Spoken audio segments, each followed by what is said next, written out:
para entrar y prepararlo para mí y para mi hijo, para que lo comamos y nos dejemos morir. Ahora, ¿en qué circunstancias se escribió este versículo? Y eso es lo que les voy a contar como contexto, para que podamos juntos entender el texto que acabo de leer. El profeta Elías estaba vivo. Y el profeta Elías recibió un mensaje de advertencia para el rey. El rey de Israel en esos tiempos se había casado con una mujer llamada Jezabel. ¿Y sabes de dónde había nacido Jezabel? Justamente en Sarepta, en la tierra de Fenicia. Y ella llegó a Israel casada con el rey, trayendo sus costumbres paganas y sus dioses paganos. Y el rey se dejó contaminar por la cultura de la esposa y se olvidó del Dios Todopoderoso y empezó a adorar a los dioses paganos que la esposa trajo. Uno de esos dioses era Baal. Según la cultura de ellos, Baal era el dios de la lluvia, el dios de la tormenta. ¿Y cuál es el mensaje que Dios le entregó a Elías para llevar al rey, Acab? Le dijo, mira, dentro de poco tiempo no va a llover más. No va a llover más hasta que tú reconozcas que has ofendido a Dios. Va a dejar de llover. Ahora, miren, atreverse a desafiar al dios Baal, porque el dios Baal era el dios de la lluvia. Y atreverse a decir que por voluntad de Dios va a parar de llover, eso era una afrenta terrible. Y la ira del rey se desató contra Elías, lo amenazó de muerte. La esposa Jezabel, cuando se enteró de la aberración, entre comillas, que había dicho Elías, también decidió enviar gente para perseguirlo y matarlo. Entonces Dios le dio una orden al profeta. Le dijo, vete al arroyo de Querit, allá una fuente de agua natural en las alturas. Y él corrió, mirando atrás para ver si ya lo alcanzaban los perseguidores. Y finalmente llegó al arroyo de Querit y se quedó allí. Ahí tenía agua, en el arroyo había agua. Dejó de llover en la tierra de Israel, pero ahí en el arroyo había agua. Y la historia bíblica, los versículos anteriores al 12, nos cuentan que ahí en el arroyo no tenía que comer, tenía que beber, pero no tenía que comer. Y que Dios le mandó cuervos, y que los cuervos le traían comida todos los días. Le dejaban la comida y se iban. Al día siguiente los cuervos volvían trayéndole comida y se iban. Hay un teólogo alemán famoso que tiene una teoría. Tiene la teoría de la desmitologización de la Biblia. ¿Qué es esta teoría? Él dice, mira, hay que sacarle a la Biblia, hay que sacar de la Biblia todo lo que parece mito. De ahí viene la palabra desmitologización. Hay que sacar de la Biblia todo lo que parece mito. ¿Y por qué este teólogo dice eso? Dice, porque con estas historias de que un cuervo vino trayéndole la comida al profeta, la gente simple va a creer, pero la gente sofisticada, culta, inteligente, racional, nunca va a creer en estas tonterías. Que Moisés levantó la vara y el mar se abrió y el pueblo pasó, y una vez que el pueblo pasó vino el enemigo, pero el mar se cerró y el enemigo murió. ¿Quién va a creer eso? Que un cuervo trajo comida. ¿Quién va a creer eso? Que Jesús con un poquito de pan y de pez alimentó una multitud de 15,000. ¿Quién va a creer eso? que el pueblo de Israel estaba muriendo de hambre en el desierto y Dios le hizo llover una comida extraña llamada maná. Este teólogo, un teólogo es alguien que estudia la Biblia, mucho. Dice, hay que sacar todas estas historias que parecen historias para niños, esto que parece mito, hay que sacar para que la gente culta, racional, pueda creer en la Biblia. Pero te digo una cosa, si tú a la Biblia le sacas todo lo que parece mito, no te queda nada. Porque la Biblia es un libro de milagros. Porque Dios es un Dios de milagros.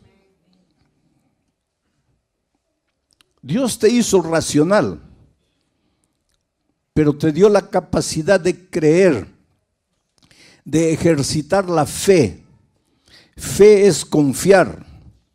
El problema es que nosotros los seres humanos confiamos en cualquiera, menos en Dios. Cuando se trata de creer, a los seres humanos les creemos, pero cuando se trata de creerle a Dios ya no creemos. ¿Quieres un ejemplo? El otro día yo recibí en mi celular un mensaje y dice así: usted acaba de ganar un carro de $100,000. Necesitamos hacer los documentos para enviarle el carro. Por favor, depositen en esta cuenta $1,000 para la documentación. ¿Por qué se están riendo ustedes? Porque ya recibieron. ¿Y por qué existe ese tipo de mensajes? ¿Por qué? Porque hay gente que cree. Porque si nadie creyera, nadie se daría el trabajo de perder el tiempo mandando ese tipo de mensajes. Pero es que hay gente que cree. Ahora, si Dios le dice, hijo, entrégame tu corazón y tú vas a ver cómo yo voy a cuidarte, ¿será? No será.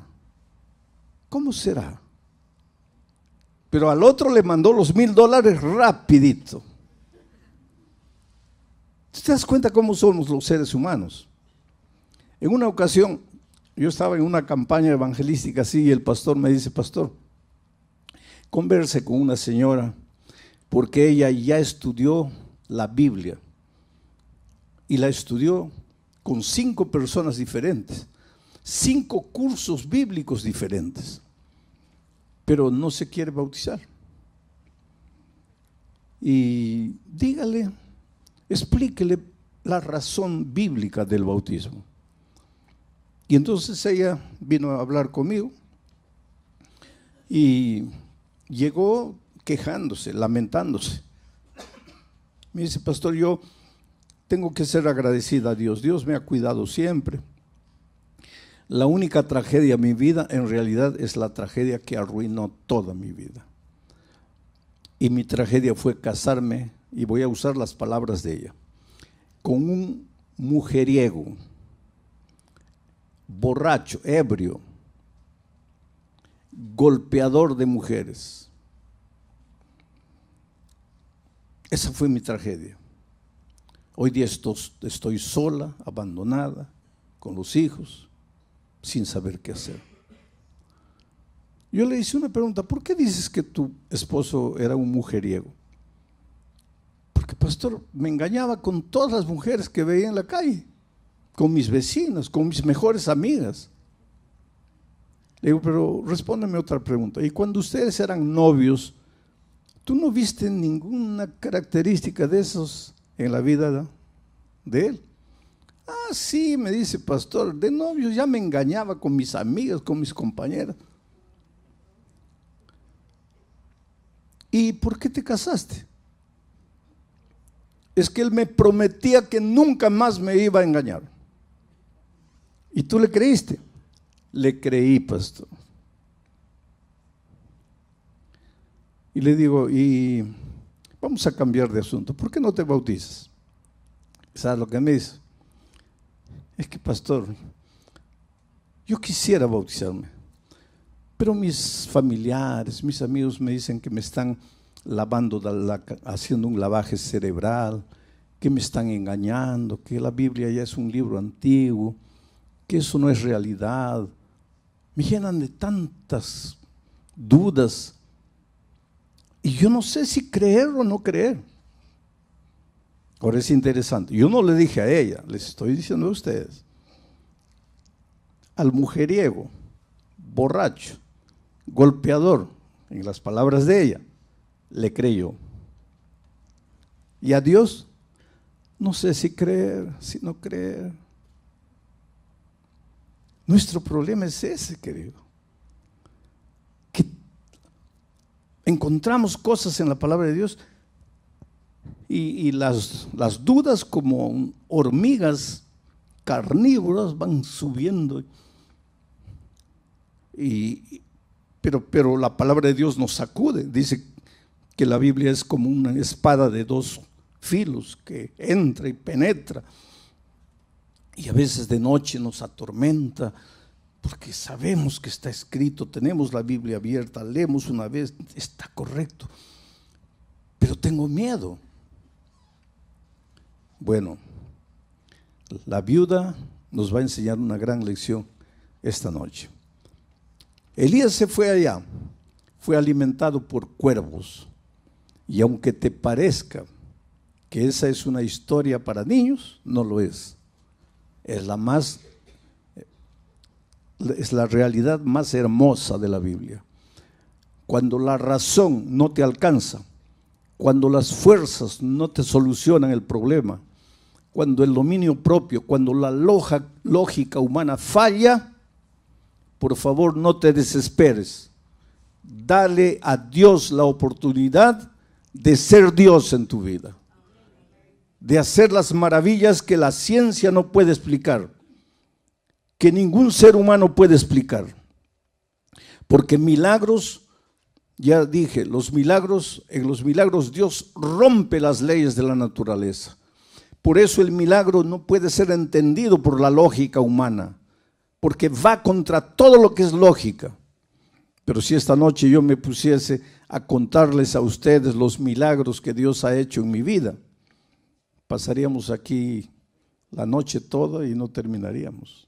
Yo trabajé 3 años en la selva, fui misionero entre los indígenas de la Amazonía de mi país, 3 años.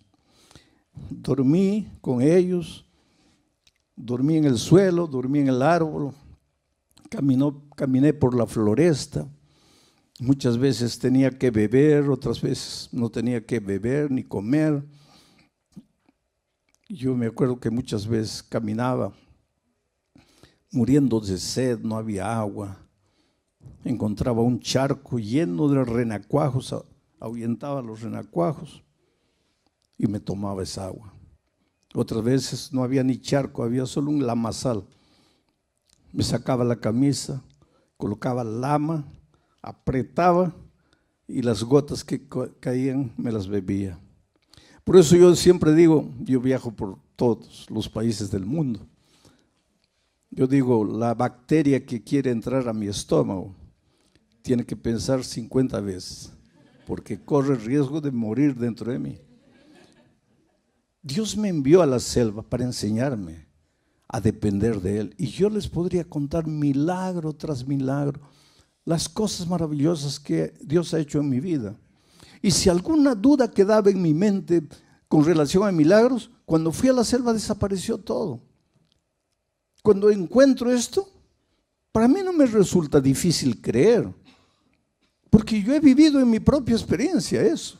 Entonces ahora sí, en ese contexto, él fue alimentado en el arroyo de Querit, Elías, por los cuervos, pero el agua se acabó. Y entonces Dios le dijo a Elías, ahora vete a Sarepta, la tierra de Jezabel, la esposa de Acab. En Sarepta, en los límites con Fenicia, también sucedió ese incidente de Jesús. ¿Se acuerdan cuando una mujer Ciro-Fenicia vino y le dijo, Señor, ayúdame? ¿Te acuerdas que Jesús dijo, no es bueno dar el pan de los hijos a los perritos? ¿Te acuerdas? Eso sucedió en esa tierra. Ahí era Sarepta y allí vivía una viuda pobre que de acuerdo al relato no tenía nada. Un poco de aceite, un poco de harina, y ella fue al campo a recoger leña para preparar un pan, comer ella y su hijo. Y en las palabras de ella, prepararse para morir, porque ya no había más nada que comer. Entonces Dios viene a Elías y le dice, vete a Sarepta. Ahí hay una mujer a quien ya le he ordenado que te sustente. Pero Dios le dice, Elías, ve allá porque allá hay una mujer a quien ya le he ordenado. Pero ¿cómo le había ordenado? Porque ahora, cuando Elías llega a Sarepta y ve a la mujer recogiendo leña para hacer su último pan, Elías le dice, mira, por favor, prepárame un pedazo de pan, tráeme un poco de agua, que quiero beber. Entonces viene el texto, y ahora vamos a entrar a analizar un poco el texto. Y ella respondió. ¿Quién le habló? El profeta. ¿En nombre de quién? De Dios. Y ella respondió. Benditas las personas que cuando Dios habla responden. Benditas las personas que cuando oyen la voz de Dios toman una decisión. Ella respondió. ¿Qué es lo que respondió? Vive Jehová tu Dios que no tengo pan cocido. Solamente un puñado de harina tengo en la tinaja, un poco de aceite en una vasija, y ahora recogía los leños para entrar y prepararlo para mi hijo, para que lo comamos y nos dejemos morir.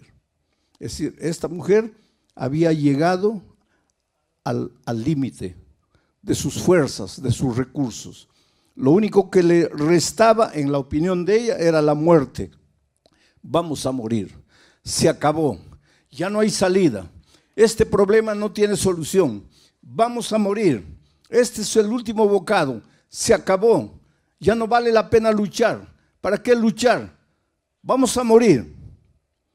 ¿Por qué una persona delante de las dificultades de la vida? Yo te pregunto esta noche, ¿cuál es el drama que tú estás viviendo? La viuda de Sarepta vivía un drama económico, financiero, de sobrevivencia. No había pan, la harina se había acabado, el aceite se estaba terminando, no llovía, la tierra no producía, no se podía comprar nada. Desde el punto de vista humano, para ella, la muerte era la única salida, la única solución. Estaré predicando en esta noche para alguien que en su vida financiera cree que ha llegado al punto en que ya no tiene salida. Estaré predicando esta noche para alguien que en su vida profesional ha llegado a una situación extrema en que piensa que abandonar todo y largar y olvidarse de todo es la única salida. Estaré predicando para una familia, una pareja que han hecho de todo para solucionar el drama que viven y están llegando a la conclusión de que el divorcio es la única salida. Todos los días enfrentamos luchas en diferentes aspectos de nuestra vida. El sur del Brasil en estos momentos está siendo sacudido por la naturaleza. Hace una semana atrás, 10 días, llovió de tal manera que se inundaron ciudades enteras. Una ciudad prácticamente desapareció. Y para remate ahora comenzó a llover hace 3, 4 días nuevamente sin parar. Es prácticamente un diluvio. Y hay una persona que inclusive clama a Dios y dice, Señor, pero en tu palabra has prometido que nunca más vas a destruir el mundo con agua. ¿Y qué está pasando aquí? El país está viviendo una situación terrible allá en el sur del Brasil. Pero aquí en Ucrania hay gente que no sabe qué hacer, a dónde ir. La guerra está destruyendo y acabando con todo lo que tiene. Y si nos ponemos a hacer un mapa del mundo, veremos que por aquí hay una tragedia, por allá hay momentos en que pensamos que ya no hay salida, ya no hay solución. Ahora, ¿por qué esta mujer pensaba que no había salida? Porque mira la respuesta. Ella respondió, deja en el versículo anterior, en el versículo 12. Y ella respondió, vive Jehová tu Dios. Ahí estaba el problema. Vive Jehová tu Dios. Esta mujer creía en Dios. pero no era su Dios, era el Dios de Elías. Y te digo una cosa, querido, mi Dios no te sirve a ti. Pero no es el mismo Dios, sí, es el mismo Dios. Pero para mí es el mío. Pero tú nunca te apoderaste de Dios. Tú nunca te tomaste de sus promesas. Tú nunca le abriste el corazón. Tú nunca le entregaste el trono de tu corazón. Es el Dios de la iglesia, es el Dios de los otros, pero no es tu Dios. Y cuando Dios es teoría, es concepto, pero no es una persona que forma parte de tu experiencia diaria, en los momentos de crisis, tú vas a llegar a la conclusión de que la única salida es la muerte, porque Dios no es tu Dios. Interesante que el Salmo 23 dice, Jehová es mi pastor. No dice Jehová es nuestro pastor. No dice Jehová es el pastor de otros. Es mi pastor. Tienes que llegar en tu vida a un momento en que te apoderes tú personalmente de las promesas de Dios. En que dejes de creer que los conceptos bíblicos son apenas teoría. En que llegues a tomar los conceptos y hacerlos parte de tu experiencia diaria. Y para eso tienes que sacar el pie de lo conocido y entrar a lo desconocido, aunque lo desconocido te provoque temor. Vamos al siguiente versículo. Elías le dijo, no tengas temor. ¿Te acuerdas la noche que yo prediqué sobre el temor, el miedo? Cuando los discípulos estaban en alta mar, el problema no era la tormenta. ¿Había tormenta? Sí. ¿Había oscuridad? Sí. ¿Habían olas gigantescas? Sí. Pero nada de eso era problema. El problema era el miedo. Y cuando Jesús llegó y dijo, no tengáis miedo, el miedo desapareció y Pedro fue capaz de andar por encima del mar. Ahora encontramos aquí a una viuda pobre en una situación extrema, pensando que la única salida es la muerte. ¿Por qué? Porque el Dios de Elías no era su Dios. Ella no tenía una experiencia personal con Dios. Y por eso su corazón estaba lleno de temor. Y por eso Elías, en el nombre de Dios, le dice, no tengas temor. Pero tú solo no vas a tener temor cuando el amor que es Dios, el amor eche fuera el temor. Cuando Jesús entre a tu vida, cuando tú tengas un compromiso personal con Dios, cuando Dios deje de ser Dios y se torne tu Dios, y que tú vivas con Él una experiencia personal, inédita, inexplicable. El otro día una persona que estaba conociendo el Evangelio y en cuya vida Dios estaba haciendo maravillas, me dijo, triste, pastor, mi familia cree que me estoy volviendo loco, pero es que ellos no entienden lo que Dios ha hecho en mi vida. Ellos no entienden lo que Dios ha hecho en mi vida. Oh querido, esta es la más linda realidad. Dios va a hacer cosas en tu vida y no te atrevas a contarlo porque los otros no van a entender. Y si tú no has entendido todavía, es porque Dios todavía no es tu Dios. Pero cuando Dios sea tu Dios, tú vas a ver las cosas maravillosas que Dios va a hacer por ti.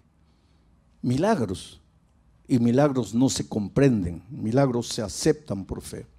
Elías le dijo, no tengas temor. Ve y haz como has dicho. Pero hazme a mí primero de ello, el aceite y la harina, una pequeña torta cocida debajo de la ceniza y tráemela. Y después harás para ti y para tu Dios. ¿Qué es lo que Elías estaba diciendo? No era para Elías en realidad. Lo que Dios estaba diciendo, mira hijo, en lugar de pensar primero en tus necesidades, entrégame tu corazón, cree en mí, confía en mí. Y la mejor manera de demostrar tu confianza en mí es que me vas a colocar a mí en primer lugar. Prepara el pan y tráemelo a mí. Y después vas a preparar para ti y para tu hijo. Esto es colocar a Dios en primer lugar. Es interesante que Génesis 1:1, el primer versículo de la Biblia, dice así: en el principio Dios creó los cielos y la tierra. Pero leemos el verso y no pensamos, no reflexionamos. Pero mira lo que dice. En el principio Dios. Después que Dios fue colocado en el principio, viene el verbo crear. Dios creó la acción. Y el resultado, cielos y tierra. Todos nosotros queremos los cielos y la tierra, pero nadie coloca a Dios en el principio.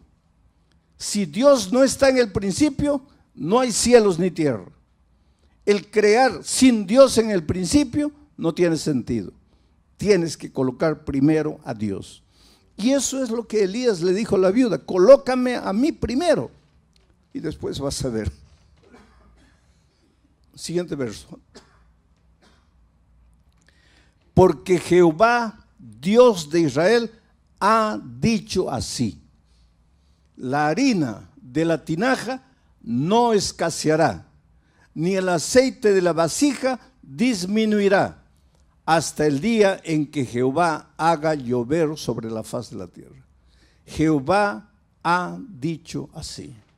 Oh, querido, puede haber la cantidad de dificultades y problemas delante de ti que tú puedas imaginar. Nada va a ser capaz de derrotarte. Primero, si colocas a Dios en primer lugar. Y después, si crees en lo que Dios ha dicho. Y lo que Dios ha dicho está en la palabra de Dios. Es por eso que tienes que estudiar la Biblia. No creas lo que tus otros te dicen. Cree lo que tus ojos ven que está escrito en la palabra de Dios. Cuando alguien pretende enseñarte alguna cosa, que confirma tú con tus ojos que eso está escrito en la palabra de Dios. No creas al ser humano, cree en la palabra de Dios. Y es por eso que estas noches estoy colocando el texto, para que vean que yo estoy explicando el texto, estoy exponiendo el texto, pero es el texto que dice esto: Jehová Dios de Israel ha dicho. Y cuando Jehová Dios de Israel lo dice, puedes creer, puedes sacar el pie del barco y colocar el otro pie en el agua y no te vas a hundir. Avanza sin miedo, porque Jehová, el Dios creador de los cielos y la tierra, ha dicho. Versículo 15.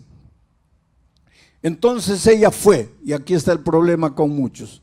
Está bien, escuchan la palabra de Dios, qué bonito, qué maravilloso, amén, qué extraordinario, pero no das este paso. Ella no se quedó escuchando la palabra de Dios y dijo: oh, qué bonito, qué maravillosa promesa de Dios. No, ella fue e hizo. La palabra de Dios no te ayuda si tú no vas y la practicas, si tú no colocas en acción lo que la teoría dice. Ella fue e hizo como dijo Elías, y comió él, el profeta, y ella y su casa muchos días. Y la harina de la tinaja no escaseó, ni el aceite de la vasija menguó, conforme a la palabra que Jehová Dios había dicho por Elías.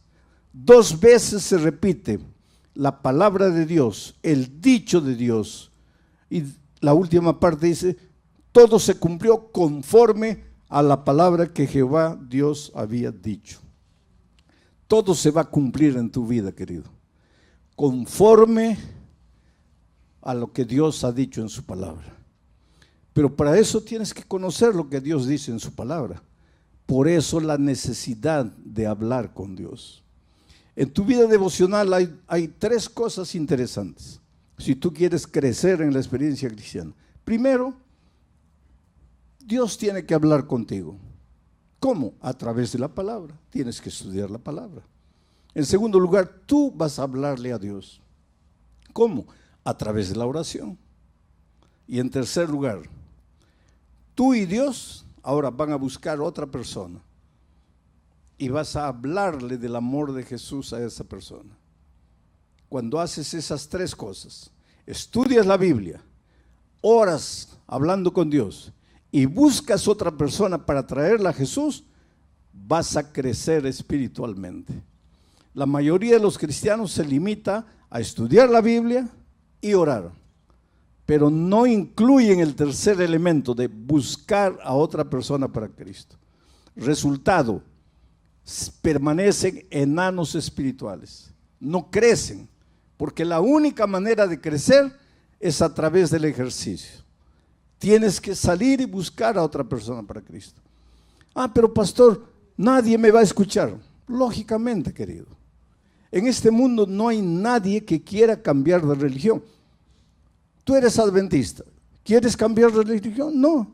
Entonces, ¿por qué piensas que el musulmán sí quiere cambiar de religión? ¿O por qué piensas que el luterano quiere cambiar de religión?